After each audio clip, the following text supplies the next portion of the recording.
BJP ಬೇಡಿಕೆಯನ್ನ ತಿರಸ್ಕರಿಸಿದೆ. ಸದನ ಆರಂಭವಾದ ಕೆಲವೇ ಕ್ಷಣಗಳಲ್ಲಿ ಕಲಾಪ ಮುಂದೂಡಿಕೆ ಆಗಿದೆ.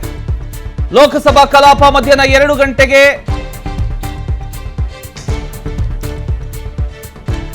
ಸಾರಿ 12 ಗಂಟೆಗೆ ಈಗ ಕಲಾಪ ಮುಂದುವರಿಯುತ್ತೆ.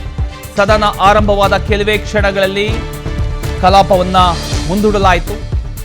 ಲೋಕಸಭಾ ಕಲಾಪ ಮಧ್ಯಾಹ್ನ 12 ಗಂಟೆಗೆ ಶುರುವಾಗುತ್ತೆ. ಈಗ ಸಮಯ 11 ಗಂಟೆ ಆಗಿದೆ. ಇನ್ನು 1 ಗಂಟೆಗಳ ನಂತರ ಕಲಾಪ ಮುಂದುವರಿಯುತ್ತೆ. ಹಾಗಾದ್ರೆ ಈ ಒಂದು ಕಲಾಪದಲ್ಲಿ ಹೇಗಿರುತ್ತೆ ಒಂದು ಚರ್ಚೆಗಳು? ಆಗಲೇ ಹೇಳಿದಾಗೆ ಪ್ರತಿಪಕ್ಷಗಳು ಕೆಲವು ಕೇಂದ್ರ ಸಚಿವರ ರಾಜೀನಾಮೆಗೆ ಒತ್ತಾಯ ಮುಂದುವರಿಸಿದರೆ ಬಿಜೆಪಿ ಈ ಬೇಡಿಕೆಯನ್ನ ತಿರಸ್ಕರಿಸಿದೆ. ಯಾವುದೇ ರಾಜೀನಾಮೆಯ ಪ್ರಶ್ನೆ ಇಲ್ಲ ಅಂತ ಆಡಳಿತ ಪಕ್ಷದ ನಾಯಕರು ಸ್ಪಷ್ಟಪಡಿಸಿದ್ದಾರೆ. ಇದರಿಂದ ಸರ್ಕಾರ ಹಾಗೂ ಪ್ರತಿಪಕ್ಷಗಳ ನಡುವಿನ ರಾಜಕೀಯ ಸಂಘರ್ಷ ಮತ್ತಷ್ಟು ತೀವ್ರಗೊಳ್ತಾ ಇದೆ.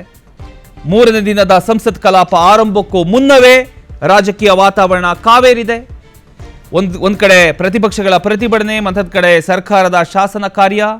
ಈ ಎರಡೂ ಮುಖಾಮುಖಿಯಲ್ಲಿ ಇವತ್ತಾದರೂ 12 ಗಂಟೆಯ ನಂತರ ಸದನ ಸುಗಮವಾಗಿ ನಡೆಯುತ್ತಾ ಅಥವಾ ಮತ್ತೊಮ್ಮೆ ಗದ್ದಲದ ನಡುವೆಯೇ ಕಲಾಪ ಮುಂದೂಡಿಕೆ ಆಗತ್ತಾ? ಎಲ್ಲರ ಚಿತ್ತ ಈಗ ಕಲಾಪದತ್ತ ನೆಟ್ಟಿದೆ. ಓಕೆ, ಕಲಾಪ ಹೇಗೆ ಶುರುವಾಗುತ್ತೆ ಹಾಗಾದ್ರೆ 12 ಗಂಟೆಗೆ?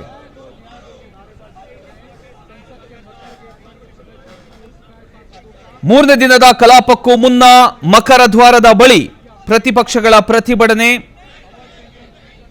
ಯಾವ ಸ್ವರೂಪ ಪಡೆದುಕೊಂಡಿರುತ್ತೆ? ಕಾಂಗ್ರೆಸ್ನ ಬ್ಲ್ಯಾಕ್ ಡೇ ಪ್ರತಿಭಟನೆಯ ಪ್ರಮುಖ ಉದ್ದೇಶ ಏನು?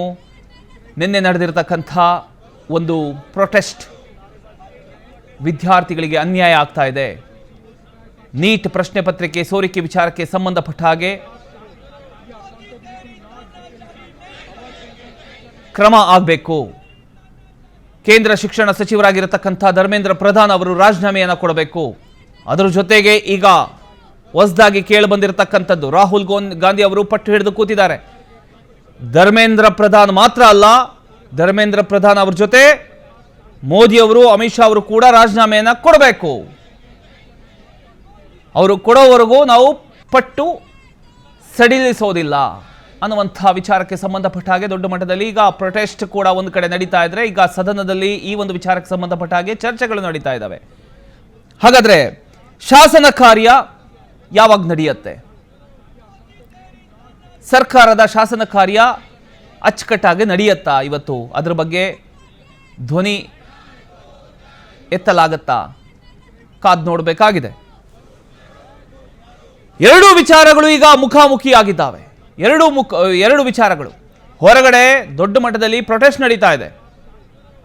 ಸಿಜೆಪಿ ಎಲ್ಲ ವಿದ್ಯಾರ್ಥಿಗಳನ್ನ, ಯುವಕರನ್ನ ಒಂದು ಕಡೆ ಸೇರಿಸ್ಕೊಂಡು ಈಗ ಮೊನ್ನೆ ನಡೆದಂಥ ಒಂದು ಪ್ರತಿಭಟನೆ ಒಂದು ಹಂತ ತಲುಪಿದ್ರೆ, ಈಗ ನಿನ್ನೆಯಿಂದ ಇನ್ನೊಂದು ಹಂತ ತಲುಪಿದೆ.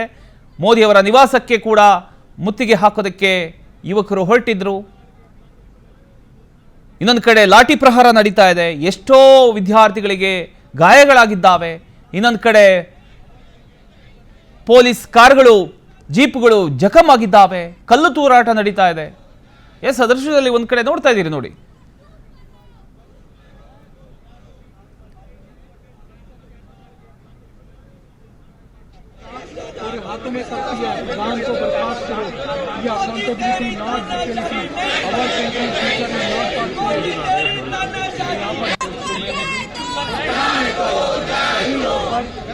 जितने विपक्षी दलों के नेता यहाँ पर न्याय दो की नारेबाजी कर रहे हैं।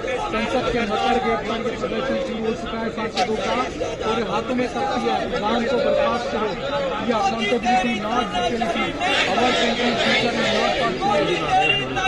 यहाँ पर जितने विपक्षी दलों के नेता यहाँ पर न्याय दो की नारेबाजी कर रहे हैं। संसद के मकर गेट बंद प्रदर्शन शुरू हो चुका है सांसदों का, और हाथों में शक्ति है। विधान को बर्खास्त करो या accountability not dependency our country future में नॉट पार्टी। ಎಸ್, ನೀವು 3 ದೃಶ್ಯಗಳನ್ನ ನೋಡ್ತಾ ಇದ್ದೀರಿ.